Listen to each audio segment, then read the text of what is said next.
Okay guys, let's skip the introduction quickly so that I can show you something. This is me trying to buy an iPhone 16 Pro with 1 TB of storage. Take a closer look at the price. This phone costs $1,600. Now this is me trying to buy a car. The 2006 Mercury Milan. Also take a look at the price. Do you see that? This car costs $2,647. That means the iPhone costs more than half of the price of a car. And oh boy, it's not just this car. Look at this one, $2,700. Then look at this Chevrolet, $2,909. I've spent days looking at different cars and motorbikes that I could buy instead of splashing money on an iPhone that performs pretty similar to its predecessor. But that's alright, because we're in 2025 and nothing is a scam unless it involves a Nigerian prince. Before telling you about the iPhone 16e, I felt it's important to let you know that the next time you take money to buy a new Pro iPhone, just remember that you could save that money for a nice car that you will be so proud of. So, this is the brand new 2025 iPhone 16e, and let's get one thing clear, this is not a budget iPhone anymore. In the past we used to get the SE models, and they were always affordable. They were the easiest iPhones to recommend because they gave people a low-cost way to get into the Apple ecosystem. But this is different. Apple has priced the iPhone 16e at $599, making it the cheapest new iPhone. Actually, I don't like to call it the cheapest cause it's not cheap at all. Let's call it the least expensive iPhone. And with Apple's usual storage upgrade prices, you'd find yourself spending even more than you imagined just to upgrade your storage. After observing this phone over and over again, I just keep asking myself, who did Apple really make this phone for? I just don't know the kind of people to recommend this phone to.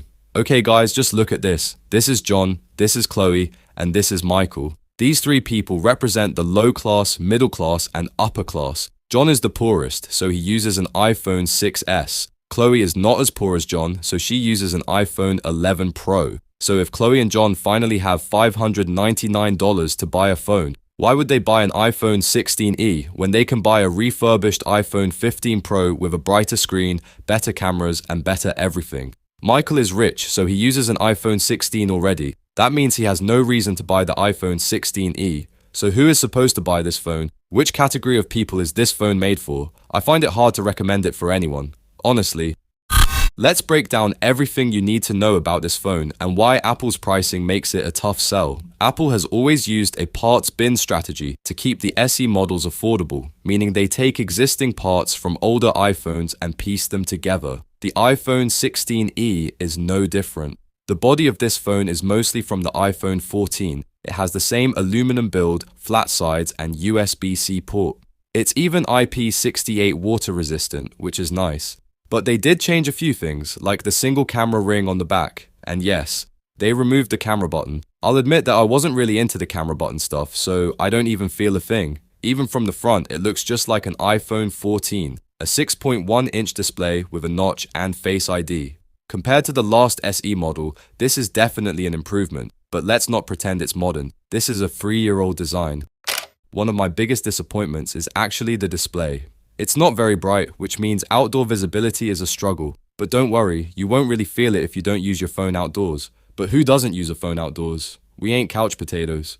Another thing is, this phone is still 60 Hz, which is just unacceptable in 2025. Every other phone at this price has a higher refresh rate, but Apple insists on keeping this outdated screen. So yes, this does make the cheapest iPhone look more modern, but at this price, it feels like Apple is charging you more for old tech, all because they've put the A18 chip inside. An A18 chip that they deliberately tried to make it weaker. Don't worry, we'll get to that in a minute. Now, here's where things get interesting. Apple had to remove things to make this iPhone cheaper, but some of these cuts are just hard to accept. The last SE model didn't have MagSafe either, but that was 3 years ago. By now, MagSafe has become a core part of the iPhone experience. But Apple decided not to include it here. Instead, you get slow, first-generation wireless charging that maxes out at 7.5 watts. And since there are no magnets to align the charger, if your phone is slightly off, it charges even slower. If you leave this phone on a wireless charger and it's slightly off the charger, you'd come back only to find it super hot but with no added battery percentage.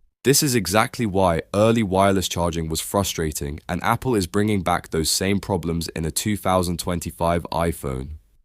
If you really want MagSafe, your only option is to buy a case with magnets built in. Companies like Dbrand make cases that add MagSafe functionality. This video is not sponsored by the brand, they're good, and I just thought you'd love their products. But why should you have to buy a case just to get a feature that should have been included? Apple usually gives people fun color choices, but not this time. You can only get the iPhone 16e in matte black or matte white. It's a clean look, but it's also boring. The last SE models at least had product red, but now Apple has removed all product red devices from their lineup. What even happened to that program? So if you want any personality in your phone, you'll still need to buy a case or a skin. Now let's talk about that chip. Apple loves to advertise that their budget phones get the latest silicon, and technically, that's true here. The iPhone 16e gets the A18 chip from the iPhone 16 lineup, but here's the catch, it's not exactly the same chip. Apple has disabled one GPU core in this version. Now, in day-to-day use, this isn't a huge deal. The difference will only show up in intensive gaming, but why does Apple always do this? If they're gonna call it an A18 chip, why do they have to weaken it quietly?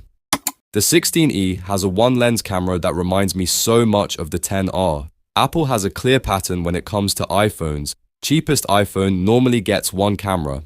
The regular iPhone gets two cameras.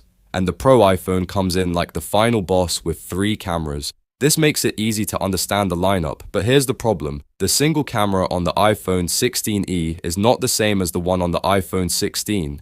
Yes, it's 48 megapixels, but that doesn't tell the full story. The sensor on the 16e is much smaller, meaning it captures less light. The stabilization is worse, making low light shots blurrier. You lose cinematic mode, spatial video, and macro mode because there's no second lens. During the day, photos look decent, but at night you'll quickly see the difference. Less light, more noise, and more aggressive night mode processing. If you care about photography, this is another reason to skip the iPhone 16e and get something better. You know, I always say Tim Cook is one of the smartest people in the tech world, and I stand my ground on that. But I don't like the fact that the entire name of Apple just revolves around hefty prices on all their products. And a bunch of complaints from their users every single time. The entire phone company does not have a budget phone. If you need a budget iPhone, you'd have to go look for an older iPhone that is no longer available in the Apple Store. If you're lucky, you'd find someone who wants to sell theirs. Can you just imagine that? Anyway, one of the biggest changes coming with the iPhone 16e is Apple's new C1 modem. This is the first iPhone without a Qualcomm modem because Apple designed their own. They've been working on this for years, even buying Intel's modem business for $1 billion. But here's the question. So, should you buy the iPhone 16e? Well, let me answer this way. You can buy this phone, but only if you have no other choice. If you have $599 to spend, consider buying these instead. Buy a refurbished iPhone 15 Pro. With this choice, you'd get yourself a brighter screen, better cameras, and every other thing. Plus, you'd even get the dynamic island, the camera button. You'd just get everything better. At this point, I think it's safe to say, this phone exists to push you into spending more. And if you're going to do that, you might as well buy something that actually gives you your money's worth. Let me know what you think in the comments. Would you buy this phone, or is Apple pushing their luck again? Please guys, stop being a loser in this game.